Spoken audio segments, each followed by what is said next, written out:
سلام به همگی. امیدوارم حال دلتون خوب باشه. خیلی خوب، بریم سراغ این جلسه که قرار هست که ما اولین پچمون رو بسازیم و با فضای VCVRAC و ماژولاش آشنا بشیم. ببینید، اول اینکه نرم افزار رو که باز میکنید با همچین چیز مواجه میشید. برای اینکه ماژولا رو ببینید راست کلیک میکنید و خب اینجا ماژول ها رو میتونید ببینید. اینجا ماژول مورد نظرتون رو سرچ میکنید. این قسمت سرچ ماژولز. اولین ماژولی که میخوایم شروع کنیم به یاد گرفتن VCO هست. ولتاژ کنترل اسیلیتور. اسیلیتوری که فرکانس رو میتونیم ازش بگیریم، یعنی در واقع فرکانس اون با ولتاژ داره کنترل میشه. اینجا یه VCO بنویسید و خودش میاد. این ولتاژ کنترل اسیلیتورمونه که همون VCO هست، مال شرکت خود VCA هست. این قسمت میتونید نام سازنده اون شرکت رو ببینید. حالا این دیفالت این نرم افزار هستش. برای اینکه من صدای VCO رو بشنوم میخوام از یه VCA ردش کنم. الان به شما میگم VCA دقیقاً چیه و چقدر مهمه. و یک آدیو.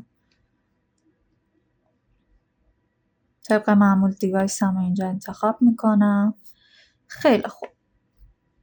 من یه اسکوپ هم اینجا بذارم که بتونیم شکل فرکانسمون رو ببینیم قشنگ.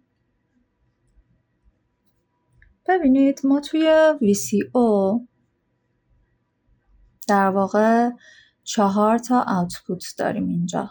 همونطور که دارید میبینید. بذار من یک کم زومش کنم.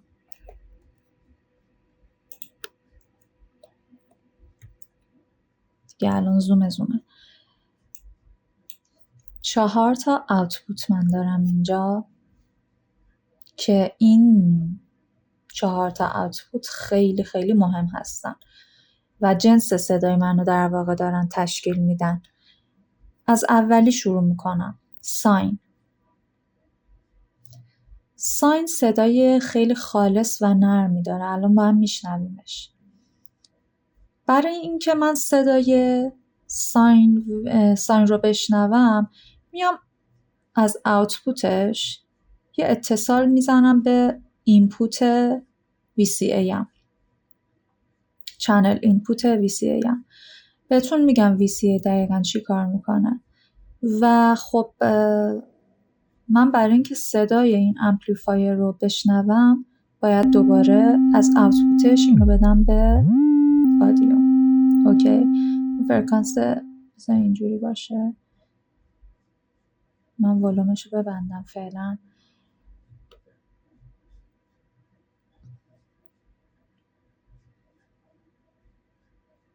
خیلی خب. همونطور که میبینید این شکل ساینه. فرکانس ساینه. الان من ولوم رو باز میکنم و فرکانس رو تغییر میدم که شما ببینید.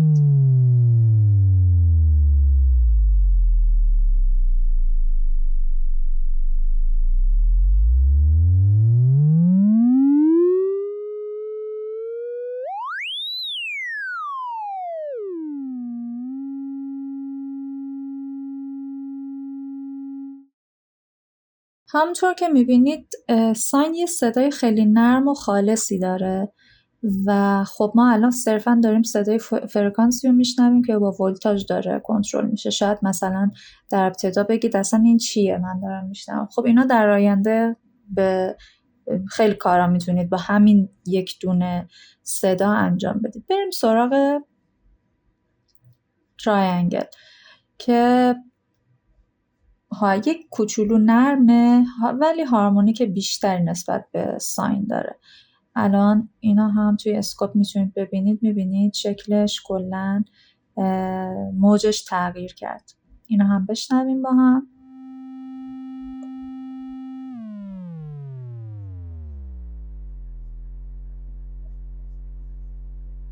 میبینید یک کوچولو نوکش تیزتر شد و از هلال بودن کربش خارج شد.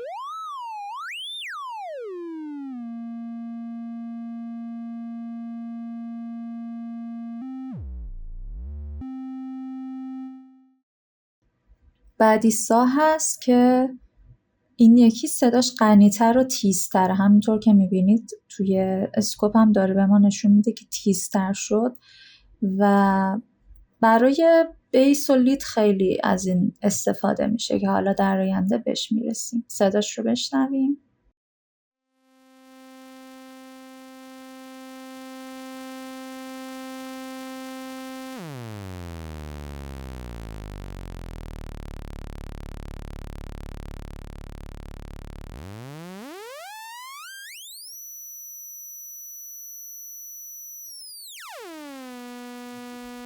و اسکوئر،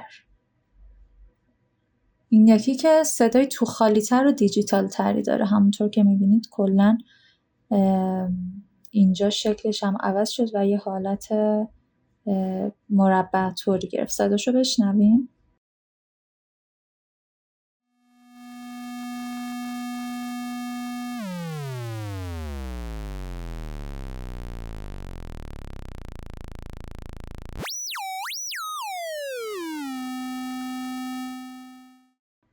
خب این از VCO که الان فهمیدیم دقیقاً چی کار داره میکنه. من اینا رو در آینده بهتون توضیح میدم، الان نیازی نیستش که توی این مبحث ما بهش بپردازیم.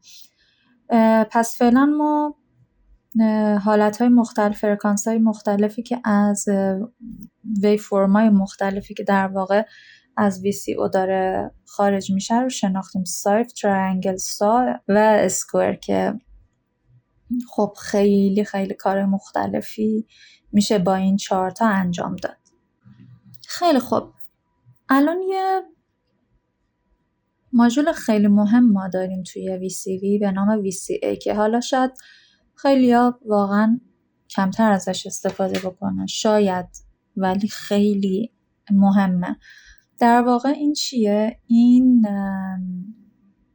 ولتاژ کنترل امپلیفایر هست، یعنی تقویت کننده یه که میزان امپلیفیکیشنش رو با ولتاژ کنترل میکنیم.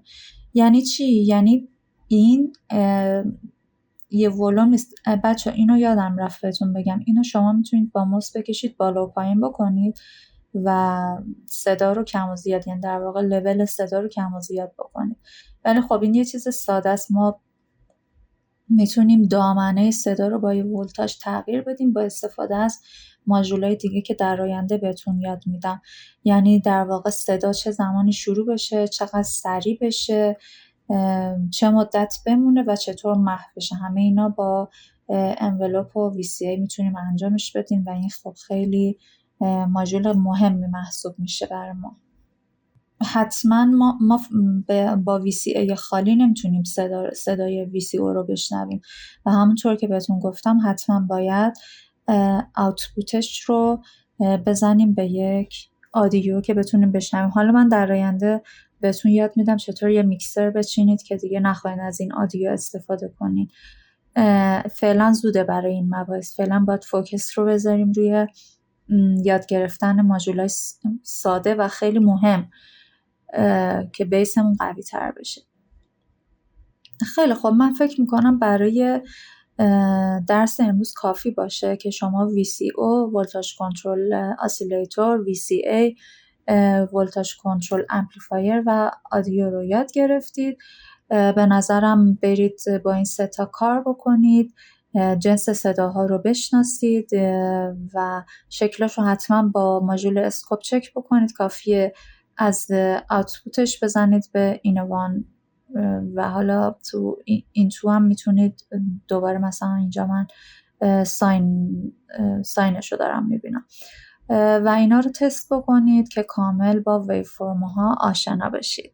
ممنون از اینکه همراه هم بودین. تا جلسه بعد، فعلا خدا نگهدارتون.